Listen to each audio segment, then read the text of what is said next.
So hello everybody and welcome. This is Lizzie and Justin from Thirdspace, and you have joined us at the beginning of another week of our Turning Towards Life conversation, and you are so welcome. So this is a conversation, Lizzie, between you and I that is born of a much wider commitment called Thirdspace, which you're very welcome everyone to check out. You can go and head to wearethirdSpace.org and find out what we're up to. But this conversation has been going for 4.5 years, a little bit longer than that. And each week we do as we're going to do today, which is start with a source, a piece of writing, an inspiration for a conversation, and let it unfold together over about half an hour into who knows what, which has been a glorious thing to do. And we are very glad that you are all with us, whether you're with us live in our Facebook group, many of you are on podcasts, you can find us on YouTube, all kinds of places. So whenever and wherever you are with us, we're really glad to have you with us. And Lizzie, thank you as always for picking a source which is deep and wide and rich and generous and inspiring. And I am really, really looking forward to getting into this. Thank you, Justin. And so this source today is by L.E. Bowman, who I've just bought 2 of their poetry books. And so I'm very grateful. I'm not sure how to refer to L.E. Bowman because I don't know this person personally.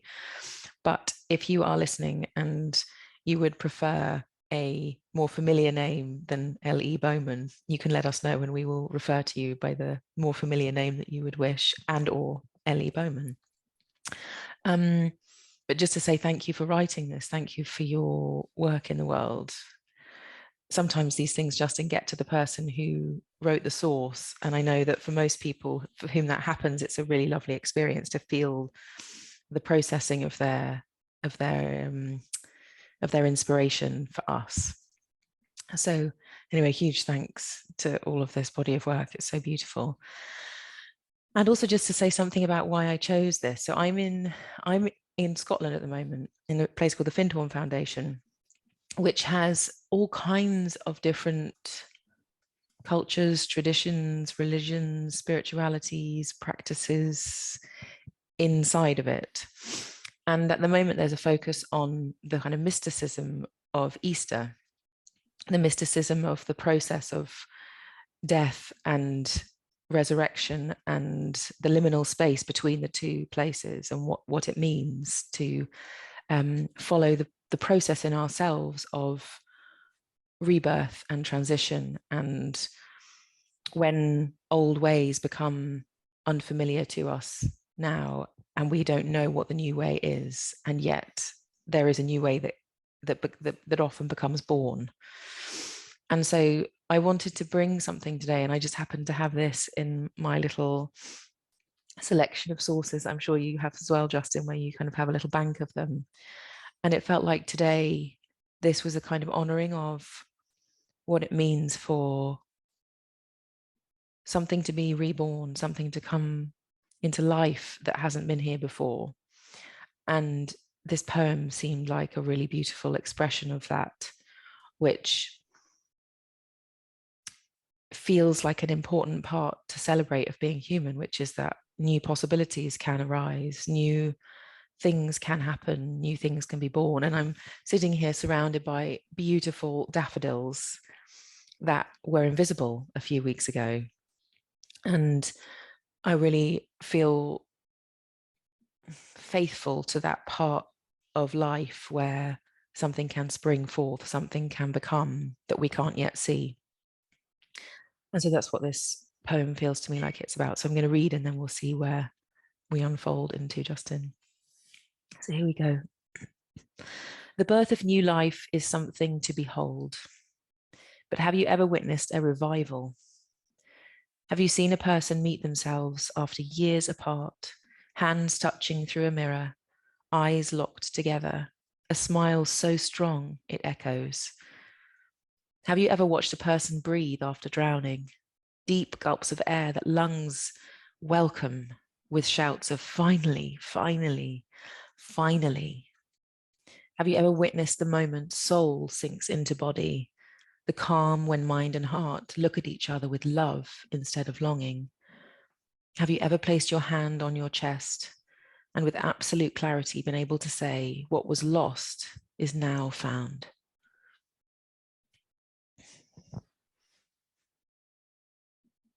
Thank you, Lizzie. I'm going to read it again.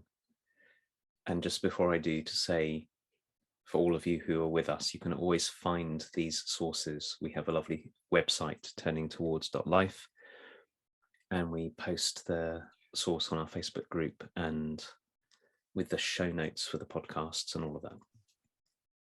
So with thanks to L.E. Bowman, these words. The birth of new life is something to behold, but have you ever witnessed a revival? Have you seen a person meet themselves after years apart, hands touching through a mirror, eyes locked together, a smile so strong it echoes? Have you ever watched a person breathe after drowning, deep gulps of air that lungs welcome with shouts of finally, finally, finally? Have you ever witnessed the moment soul sinks into body, the calm when mind and heart look at each other with love instead of longing? Have you ever placed your hand on your chest and with absolute clarity been able to say, what was lost is now found?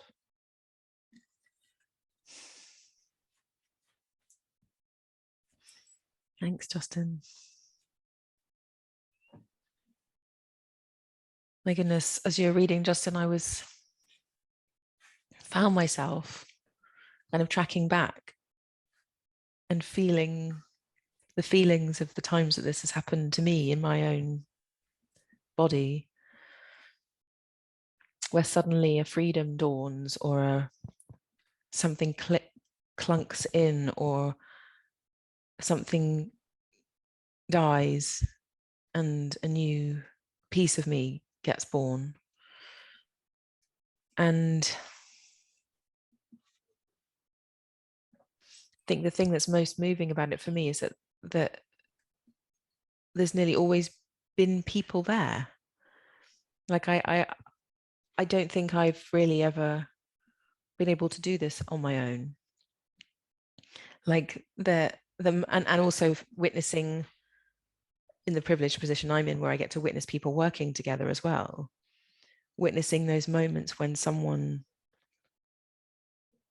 moves away from rejecting themselves and moves towards welcoming themselves, like just as they are, where there's no, it's not like the world shifts and the tectonic plates are on the move or something like that. It's in the moment. It's not like the circumstances all change, but there's a way that there's a shift in relating to life and what's happening, where someone, and it's happened to me lots of times, goes, oh, everything's changed because I'm relating to this differently.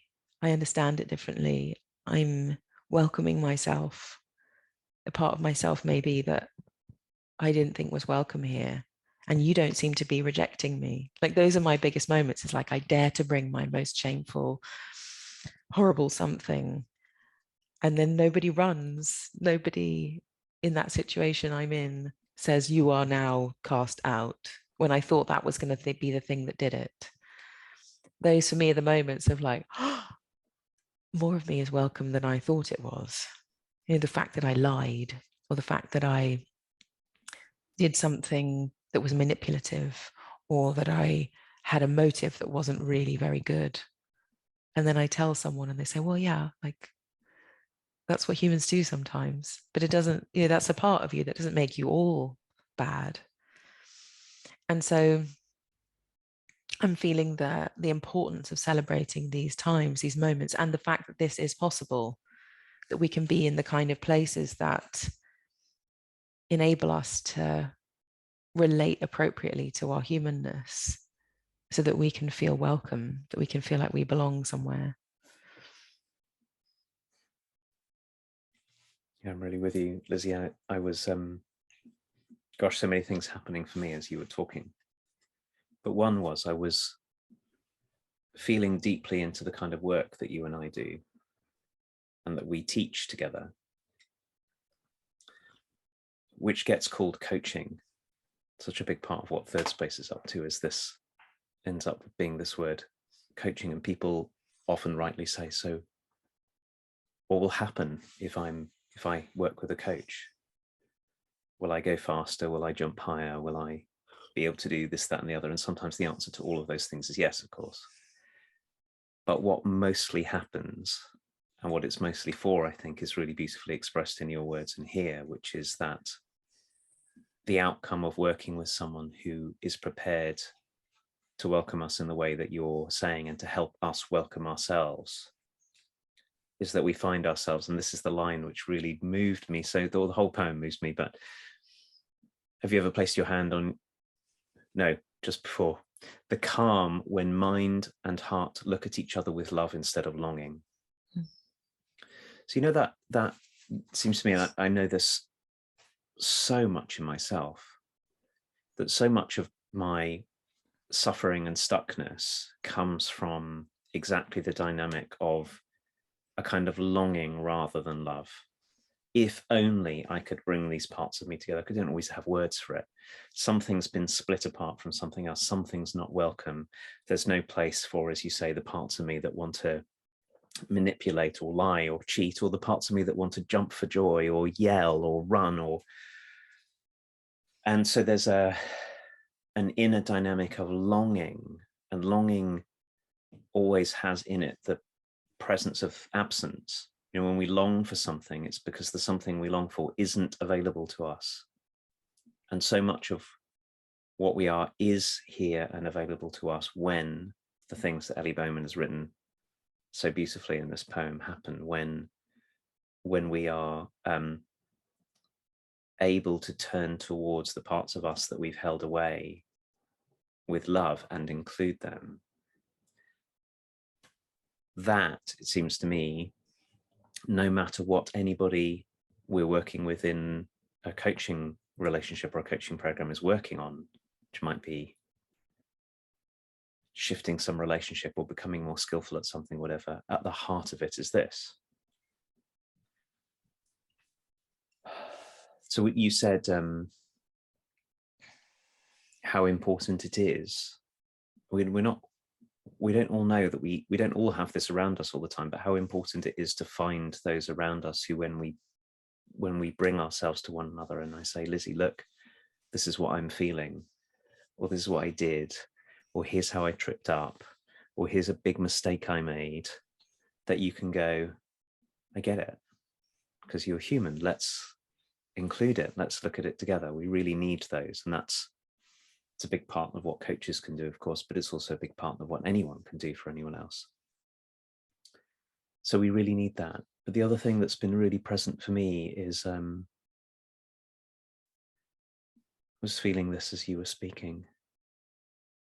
Gosh, what a tragedy how many of us never got taught anything about this, and how urgent and necessary it is that we start to learn this again. So if I feel into my experience of growing up as a young man, academically very capable, could think lots of things, could do well in things, and everybody's got a different path. This was just my path. But think about what it was like for me to be at school, which was so formative, how much I longed for that never got addressed, and then how much I was able to do that got rewarded at the expense of everything that I longed for, and how rarely anybody said to me, you know what, your heart really matters as well as your mind. Your struggles really matter as well as what you're good at. Your doubts really matter as well as what you know. That was my version of this trouble, was having one side of everything valued and the other side either ignored or devalued, and then learning to live in this, to live with the longing rather than with the longing that is always the keeping the absence going, really, rather than with bringing things together. Mm. So I'm really glad to be in this conversation, and obviously in this body of work that we're in together, and in this long conversation we've been in, for all those reasons. Yeah. And as you're speaking, Justin, I'm really feeling the importance of us all being ones who can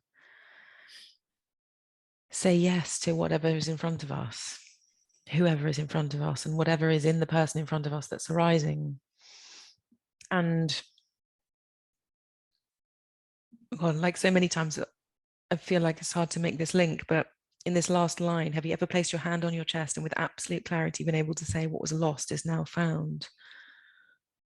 I feel like being able to be that kind of person some of the time, lots of the time, who finds curiosity rather than judgment when someone's in front of me with something unusual, including myself. For me, that's a piece of me that got found, that I can do that. You know, you were talking about longing. I think one of the longings in me that was hidden for so long is that I wanted to be that kind of person. I wanted to be someone who could open themselves to another person's reality without running away. And so when now that is met and I do that, I can say about myself something that was lost is now found. So it's not only about me being at the center of the difficulty and someone turning towards me and saying, like, those moments are super awakening. And like, my individual self is welcomed here in all of my dark parts or something. But then when I become someone who can turn towards others in that way, a big, huge foundness happens for me, and has happened over many years, of like, I can do that. That's what I can do in the world. Like, that matters to me. And certainly for me, it feels like that foundness, that being able to be with people in really difficult things and keeping on learning and turning towards. And I call it like my unshockableness. You know, I've been cultivating my unshockableness for a lot of years, and my unshockableness is like a deep, profound part of finding myself. So this longing to be unshockable, I remember the origins of it as well. I used to play a game at school called Shock Me with my friend Caroline. She might even be listening. We had this game called Shock Me. And I remember we used to tell each other things to try and shock each other. And slowly but surely, we became unshockable in that small way. And so that longing, I think, has always been there, to be present to all of the things that everyone might go, okay, let's just quieten down and sidle away because this isn't appropriate, or we shouldn't be talking about this now. But this unshockableness and this not turning away has been a huge longing, and to then be able to practice that in all kinds of ways, with all kinds of lives, with all kinds of people, of all kinds of backgrounds and all kinds of difficulties, it feels like a big part of me gets found in doing that. And of course, that's not separate to my foundness on a personal level too. But the foundness isn't only about me, it's about being that way with others. Yes, I love this. The first seems to me, in what you're saying, which I feel very strongly too, in the first line of Ellie Bowman's poem, second line, have you ever witnessed a revival? Have you seen a person meet themselves? And my answer is yes, absolutely. Sometimes it's been me, and sometimes, frequently, it's been others. And I think this is so deeply, it's explicit in what you were just saying, what you said before, Lizzie, that sometimes this happens on our own, but most often it happens because of who else we have around us. It's not a solitary process meeting ourselves again.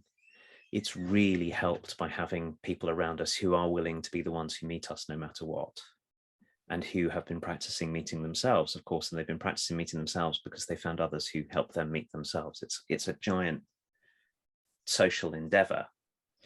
And if any of us are lucky enough that this happens without the support of anyone else, that somehow something of us comes back home seems to me our next thing to do is to take that capacity we have and bring it to others, because we need this.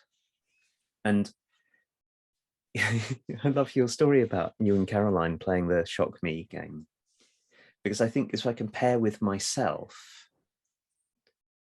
if I think about myself at a similar age, I think what would have been very difficult for me is the parts of me that would have been longing to be shocked, like, let me not stay in this narrow band, but also all the parts of me that would be shocked at me wanting to be someone who would be shocked and would keep me away from it. And sometimes, and see if I can put this into words, because it's a little bit slippery.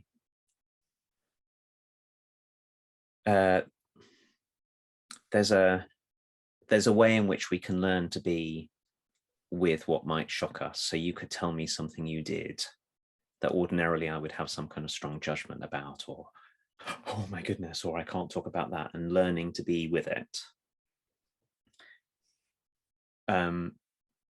It seems to me the category of what shocks us isn't a fixed thing. So I could get shocked by my own sadness. It's not nobody did anything in inverted commas shocking in the world because I was sad. Mm-hmm. I'm shocked by my own sadness, or I'm shocked by the fact that I can tell a joke, or I'm shocked by finding myself being loving, or I'm shocked that I was ashamed, or I'm shocked that and it seems to me that one of the troubles that we get into is that if I get shocked at the appearance of something in myself that just might be my own heart, what really helps me is for you may or may not be shocked by that something, but you could easily be recruited into my own shock at myself. You could easily join in the shock and go, let's get rid of that quickly. Whether or not it was shocking for you, it's just that it's shocking for me. And what I really need you to do at that point is to be the person who stays, who can feel shock. In other words, who can feel the parts of you and the parts of me that go, let's keep this lost thing lost. Let's keep this exile. Let's keep this thing away. And you can go, I'm right here, whatever it is. And I'm going to stay whilst this is welcome. And for me, for years, it's just been my own heart. Could I really, really, really include my own heart? Sometimes it's shocking to me what my heart longs for, what my heart has to say, and then you get to stay. And you get to not flinch, or if you do flinch, you get to come back. And then we keep coming back together, and then I get a little bit closer to being able to have my hand on my chest and to say something's being found. Yeah. And that's our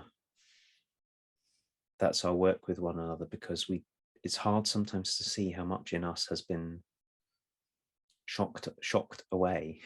It just inside us for all the reasons why we unwelcomed ourselves. Oh my gosh, Justin, it's so strong for me at the moment. What's arising is I really want to be a person to whom people can tell the truth. Really want to be a person to whom a child can come and say, this is what I did. Like, I would so much rather the truth than anything else, because only when the truth of what happened can be here can I even help, can I even do anything. And I think as long as I can dedicate myself to be a person to whom the truth can be told, it feels like we can do things together that can make a difference. And all the while, untruth happens because of what I'm willing to be with and not be with, or willing to open to and not open to. All the ways, like, I could categorize, right? Don't come to me with this, only come to me with this. It feels like it generates such loneliness to do that, especially when I'm a person who's a trusted person.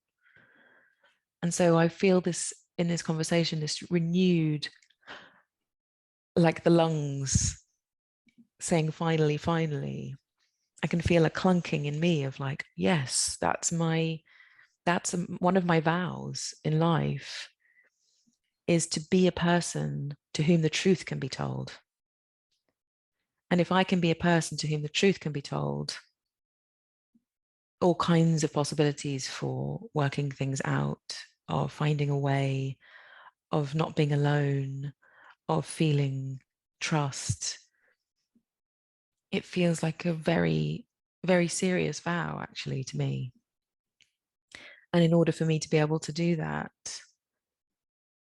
and for that piece of life, whatever it is, to be allowed here with me, and for me not to, I might be shocked, but I vow to stay even when I am shocked. And sometimes I won't be shocked. But if I can cultivate a life where the truth coming in my direction is welcome, and the person who's telling me the truth, whether it be me or someone else, gets to feel welcomed in whatever the truth is that's being told, that feels like a life that I can work with, that feels wholesome, that feels appropriate to being human. Gosh, I'm so pleased we're in this moment in our conversation. And I know that's true about you, Lizzie. I could bring you, there's nothing I can imagine not being able to say to you, because you are someone who lives in the middle of that vow, and I can feel what that makes possible, which I'm really grateful for. And I'm with you that this could be a vow that any of us could take on. And by being a vow, the nature of it being a vow is doesn't mean we're always able to do it. A vow is like a promise, so we know that sometimes we're going to fall short of the promise. Sometimes we're going to be shocked or turn away when we don't expect to, and then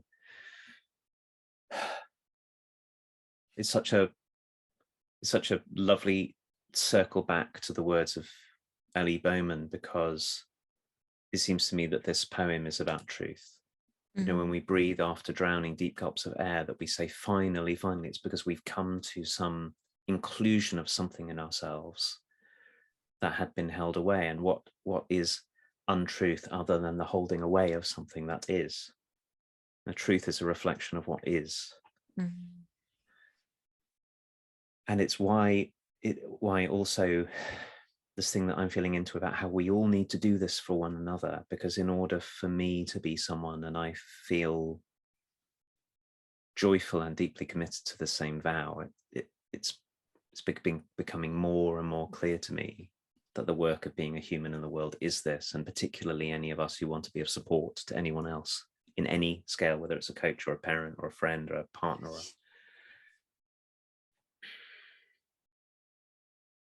or I've joined the board of trustees of an organization, and we're trying to create situations where the truth about what's happening can be spoken. The same everywhere. That we can best do this when we're all doing it for one another. The more that you stay with truth, the more I can be the one who places my hand on my chest and says, what's lost has now been found. And then the more I can be the one who is that for other people. Yeah.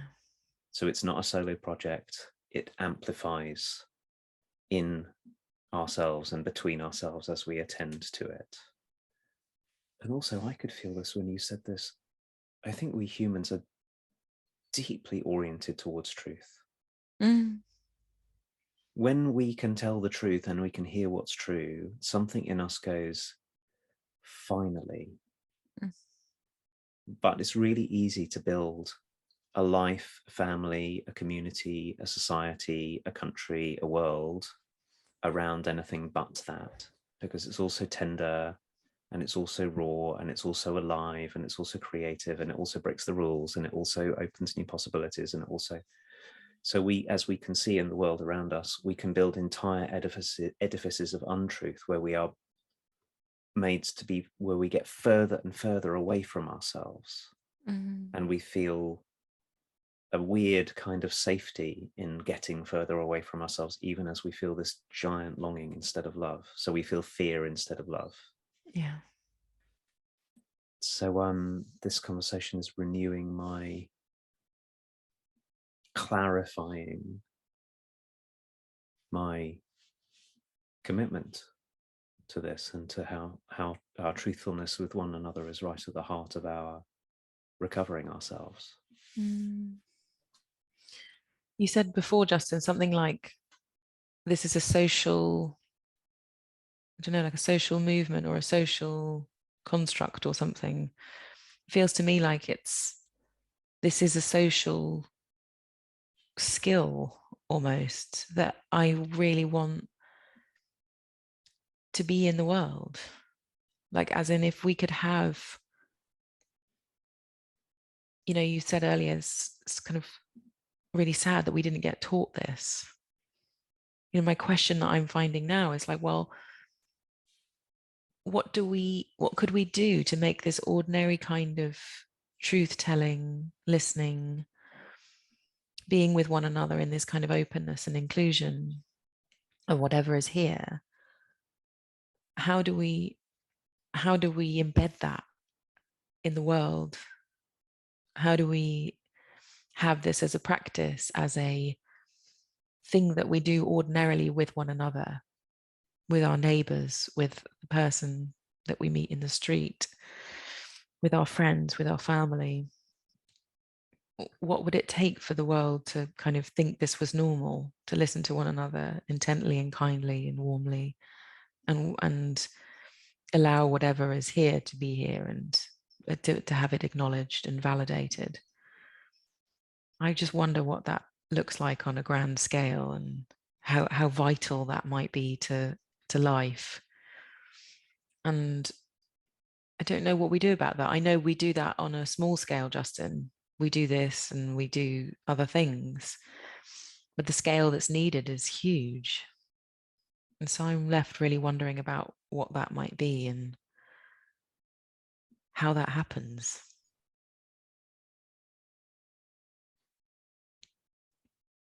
I think all I'm going to say for now is thank you for asking that question. Yeah. Well, as usual, Justin, these conversations go in all the directions that I couldn't imagine when we sit down here, but this feels very important and life-giving, and meeting my lungs with this finaliness that Ellie Bowman talks about. And I want to just say thank you to everyone for being here with us and for being this towards this, for being this openness towards the conversations that we have, and for taking this into your lives if you're listening to us, watching us. So thank you. And we take you into ours as well. And so we're going to be back, Justin, next week at the same time. And in the meanwhile, we wish you a wonderful week, whatever you're up to. And thank you as ever for being with us. And we'll see you next time. Bye, everyone.